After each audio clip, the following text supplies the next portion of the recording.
আসসালামু আলাইকুম। প্রতিদিনের মতো আজকেও একটি নতুন ভিডিও নিয়ে চলে আসলাম। আশা করি সবাই ভালো আছেন। আলহামদুলিল্লাহ আমরাও ভালো আছি। তো একই কাজ প্রতিদিন করতে হয়, যেটা প্রত্যেক মেয়েরই করতে হয়, আমার একার না। তো বিছানা সব গুছাইছি, ঘরদোর সব পরিষ্কার করে রাখছি।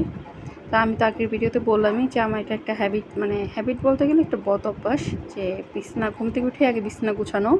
বিছানাটা এলোমেলো দেখলেই আমার কেমন জানি একটা খুব রাগ হয়, যে কেন ঘর এলোমেলো থাকবে, বিছানা এলোমেলো থাকবে। তো ওই যে এখানে আনাস বল দিয়ে খেলতেছে, আর আগের দিন রাতে যা ভাত ছিল সেগুলো সব কেমন পানি ছেড়ে দিছে গরমের কারণে, তাই পান্তা ভাত করে রাখছি। এগুলো এই মুর বাসে আসলে দুপুরে খাওয়াবো। আর এখানে আনাজকে খাওয়াই দিছি। তো এখানে আমি কাঁচা পানি দিয়ে আটা গোলায় নিছিলাম পরোটা বানানোর জন্য। তো আমি পরোটাগুলো একটু ভাজে নিব। আজকে কেমন পরোটা খেতে মন চাইতেছিল। তো পরোটাগুলো আমি তেলে ভেজে নিচ্ছি, আর এখানে একটা ডিম ভেজে নিচ্ছি আমার জন্য। আর ইমু প্রতিদিন সকালে না খাওয়া যায়, এটা ওরে বললেও খায় না। তো আসলে এরপর থেকে আমি আর জোরাজোরি করি না।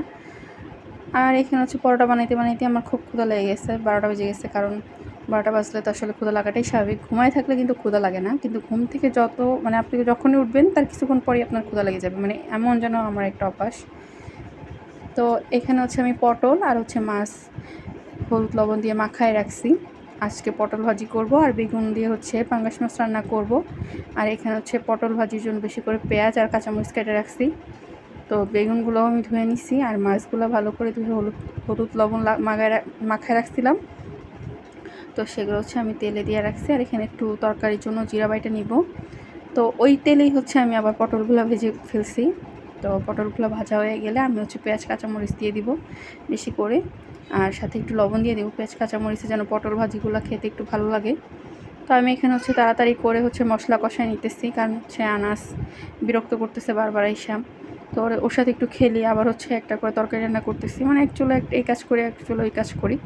তো ওরে গোসল করাইতে হবে, তাই তাড়াহুড়া করতেছি। তো এখানে বেগুনটা বসাই দিয়েই আমি আনাজকে গোসল করাইতে যাব। আর বেগুন অনেক পোকা ছিল, অনেকগুলো বেগুন আনছে, আর একটু বেশি করে রান্না করতেছি।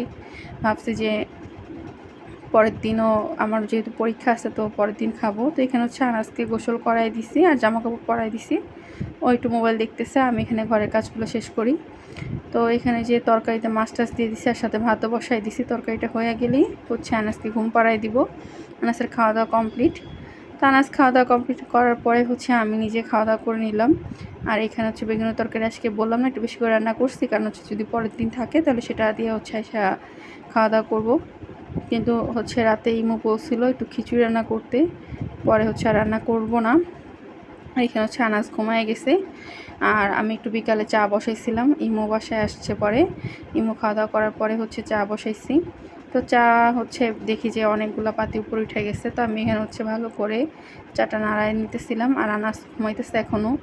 তো বললাম না যে খিচুড়ি রান্নার প্ল্যান ছিল। তো মাংস টাংস আমি সব মশলা দিয়ে মাখায় রাখছি, কিন্তু একটু পরেই ময়সা বলতেছে যে না, খিচুড়ি খাইতে ভালো লাগতেছে না, কালকে রান্না করো। তারপর উঠায় রাখছি, অনেক রাগারাগি করছি যে তাহলে কেন বসায় রাখলাই, সেই কিছুক্ষণ রাগারাগি করার পরে তারপর সে বলতেছে পাউরুটি নিয়ে আসছে, তাকে যেন একটু টোস্ট করে দিই। তো ডিমের মধ্যে আমি এখানে একটু দুধ আর চিনি আর একটু সামান্য লবণ দিচ্ছি। আসলে মিষ্টি জাতীয় জিনিসে আমি লবণ খাই, নাহলে ভালো লাগে না। তো এখানে আমি পাউরুটিগুলো সব কাইটা নিছি মাঝখান দিয়ে, নাহলে কেমন বড় বড় লাগে, আর ভাজতে একটু অসুবিধা হয়। তো এখানে আমি একটু সামান্য তেল দিছি। আসলে এটা ঘিয়ে বা বাটার দিয়ে ভাজতে বেশি ভালো হয়, কিন্তু আমার কাছে ঘি বা বাটার নাই, শেষ হয়ে গেছে, তাই আমি তেলেই ভাজে নিতেছি। তো আমি ভালো করে উলটপালট করে একটু একটু মুচমুচো করে ভাজবো, যেহেতু মিষ্টি জাতীয় খাবার। তো আমার ভাজা প্রায় শেষ। আমি এখন নিয়ে যেতেছি ইমুর জন্য। আর আনাসকে বলতেছিলাম খাবে নাকি। আনাস আসলে এটা আগে কখনোই খাই নাই, তো আজকে দেখা প্রথমে না করতেছিল, অনেকক্ষণ তাকায় ছিল এটা কী আনছে আম্মু। তারপর ও যখন দিয়েছি ও খাবেই না। তো আজকের মতো ভিডিওটা এই পর্যন্তই। সবাই ভালো থাকবেন, সুস্থ থাকবেন। আল্লাহ হাফেজ।